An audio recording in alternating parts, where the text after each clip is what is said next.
En petit 4, on va avoir l'interférence I. Petit 4.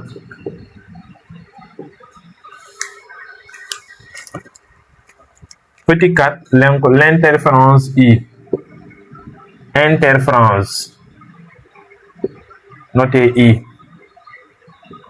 Donc, on va voir c'est quoi l'interférence. On va essayer d'abord de le définir. Parce que souvent, on vous demande de définir l'interférence I. Donc, 4.1, définition. Après avoir défini, donc, on va avoir établi son expression. Donc, expression.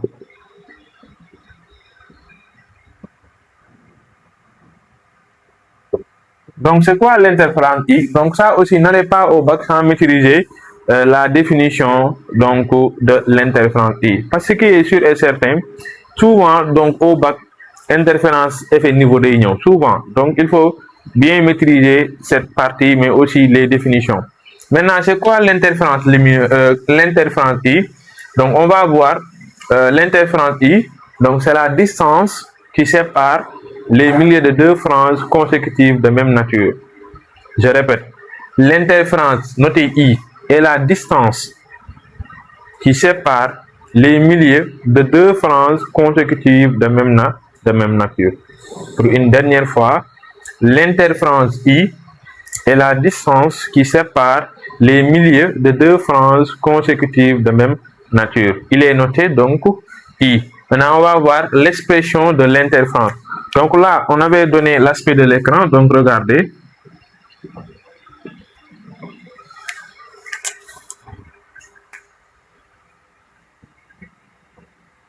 Donc, ça, c'est la phrase, par exemple, centrale.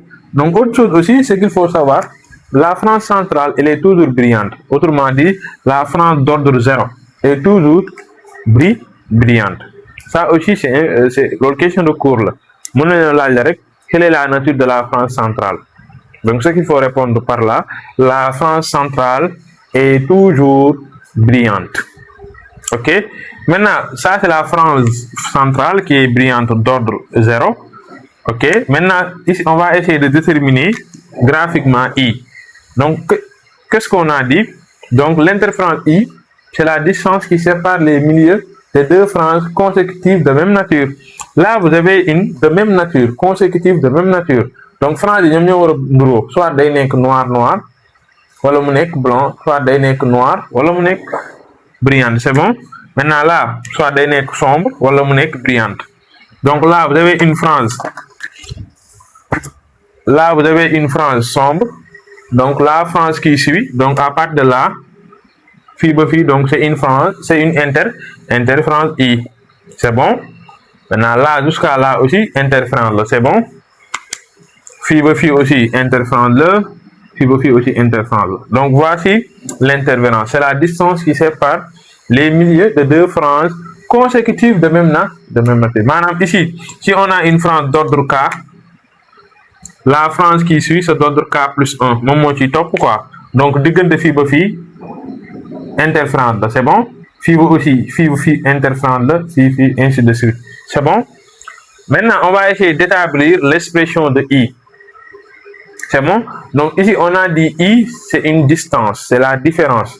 Donc, on a dit la distance finale moins distance initiale. Comme là, j'avais dit que là, donc, voilà ma jëlaat bi. Donc là, on a une phrase, par exemple, d'ordre K, XK. Donc la phrase qui suit, ça sera XK plus 1. Beneen bi ci topp nekk XK plus 2. C'est bon? Maintenant là, on va faire la différence. Donc, XK plus 1 moins XK. C'est bon? Ça, c'est I. Donc, I égale XK plus 1 moins XK. Or, qu'est-ce qu'on avait dit pour une phrase brillante? X égale à K lambda D sur A. Donc, XK plus 1, lu muy nekk? Day nekk K plus 1 lambda D sur A. Moins XK. Donc, XK day nekk 4K lambda D sur A. À partir de là, vous allez développer. Donc, on aura X égale à, donc vous aurez K lambda D sur A moins lambda D sur A plus moins n'est-ce pas? Donc là, c'est plus moins K lambda D sur A. Donc, les K lambda D sur A vont sauter. Donc, XI égale à quoi? Lambda D sur A. Donc, voici l'expression de I.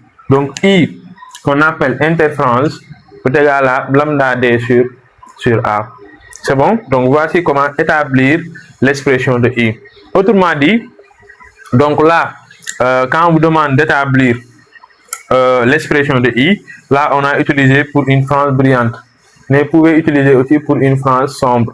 Mais là, je pense que c'est plus simple en utilisant les franges brillantes. Parce que si existe de l'imposer, donc vous pouvez utiliser pour les franges brillantes pour déterminer I. C'est bon? Maintenant, I, c'est en mètres. Donc, c'est une distance. Unité de I c'est en mètres. C'est bon? A, souvent dans les exercices, on vous donne ça en millimètres. Vous le convertissez 10 puissance moins 3. Lambda doit être aussi en mètres. Donc, fi en mètres, c'est bon? Voilà. Maintenant, ce qu'il faut savoir, la distance I est extrêmement petite. Donc, l'interférence I est très très petite. Donc, il est difficile de mesurer une seule interférence. Donc, qu'est-ce qu'on est obligé de faire? On peut mesurer plusieurs interférences, ensuite en déduire pour une seule.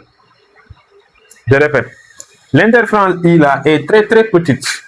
Donc, pour mesurer que day donc on préfère mesurer une interférence, maanaam plusieurs interférences, et en déduire pour une seule. D'ailleurs, cette question, on peut vous le demander. Par exemple, on vous dit, pourquoi préfère-t-on mesurer 6 interférences au lieu d'une seule? Exemple, quoi. Pourquoi préfère-t-on mesurer 6 interférences, ou le 10, ou le 8, ça dépend.